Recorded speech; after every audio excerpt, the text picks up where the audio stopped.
All right, today we are going to do a little practice grid drawing, or for some of you it's going to be new, some of you it's going to be a refresher. So if you already understand how to do that, just pay attention, get a refresher, and then you can definitely help other students out who don't understand.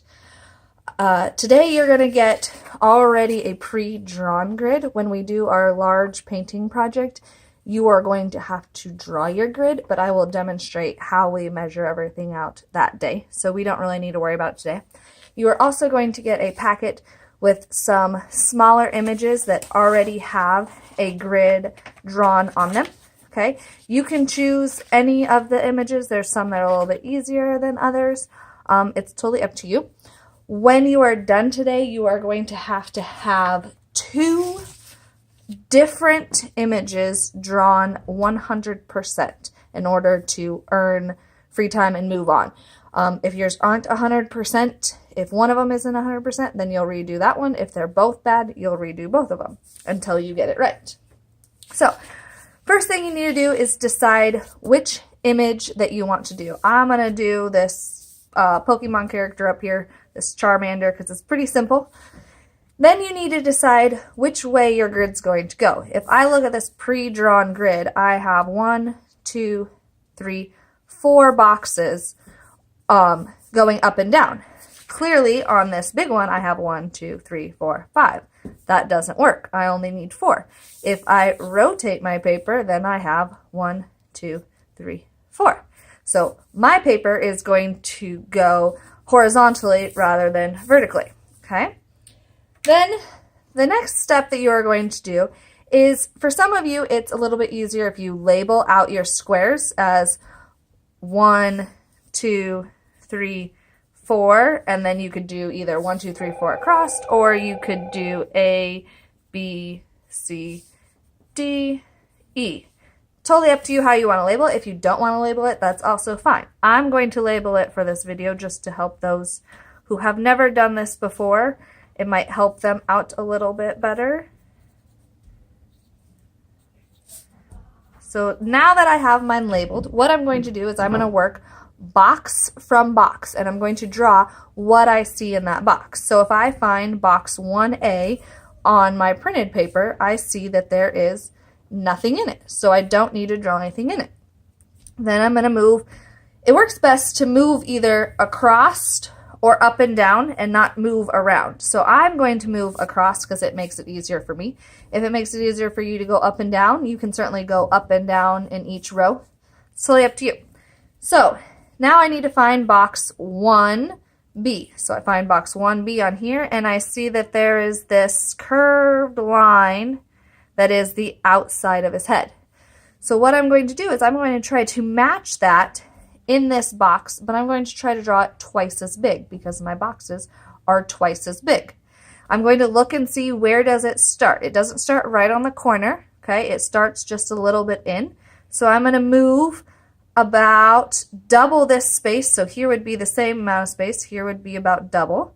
And I see it kind of curves inwards first, and then it goes back out. And if I look and see where it ends almost at the corner, but a little down. So I'm going to try to go a little bit down. I make a mark, and I'm going to try to connect it the same.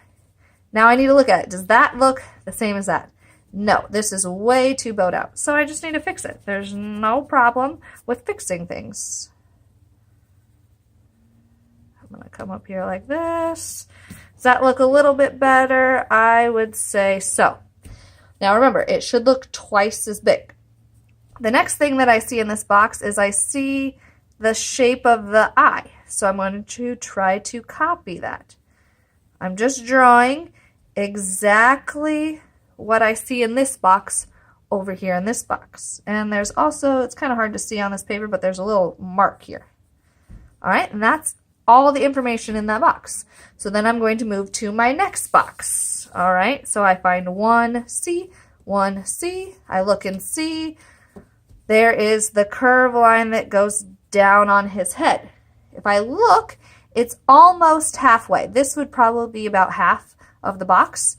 So I'm going to come over here. I'm going to find about half the box, and I'm going to move over just a little bit, and I'm just going to do my best to copy that picture.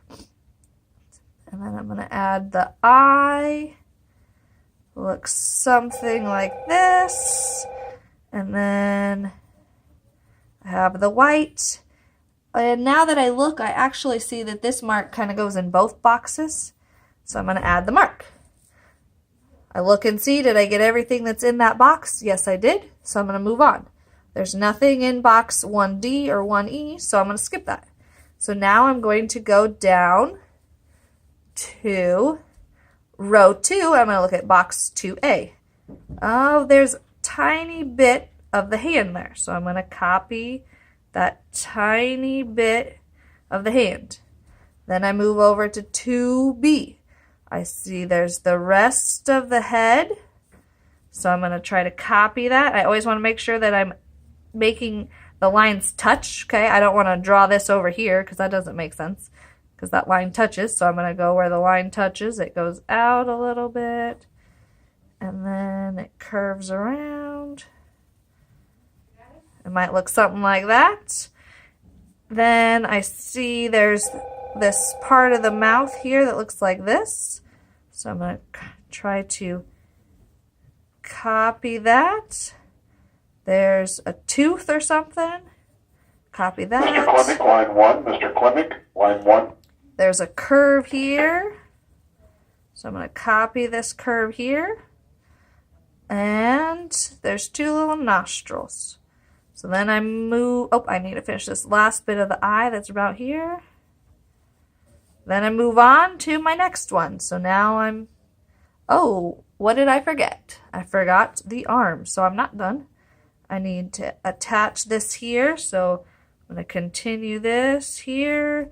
I see a little bit of a line here, and I see a little bit of this curve of its belly. Something like that. Then I move on. All right, this line continues. Once you get the hang of it, you can kind of do this on your own and not have to pay so close attention to it. Also, as you go, you might realize that things don't work out where they're at, and you might need to move them, which is perfectly fine.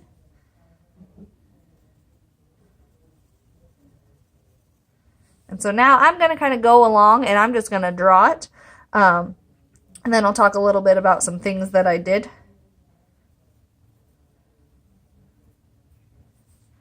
Always take your time checking where things should go.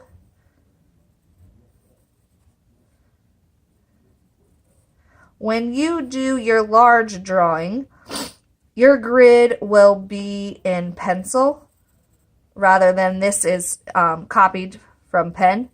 So you won't be able to erase this grid when you're done, and so it might look kind of weird having this grid around everything. But when you do your real one, you'll be able to erase your grid.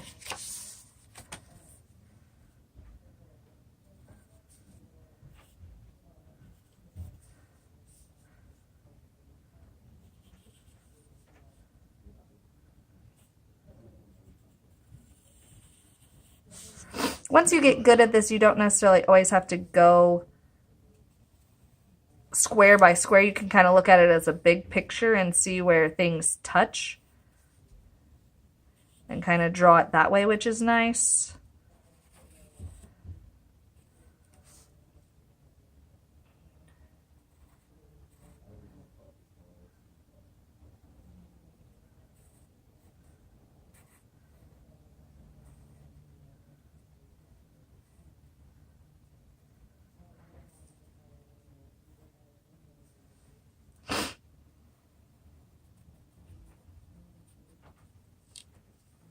And sometimes you have to change things, which is perfectly fine. I said that it needs to be 100%. It doesn't need to be 100. We're really actually going for like 90% accuracy.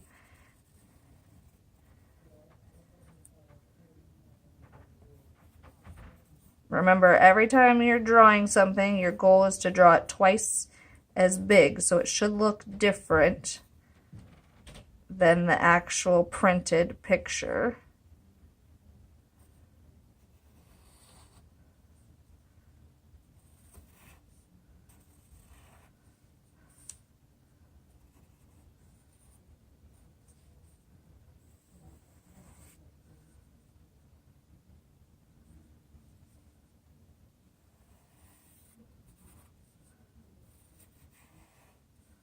So here is my finished drawing.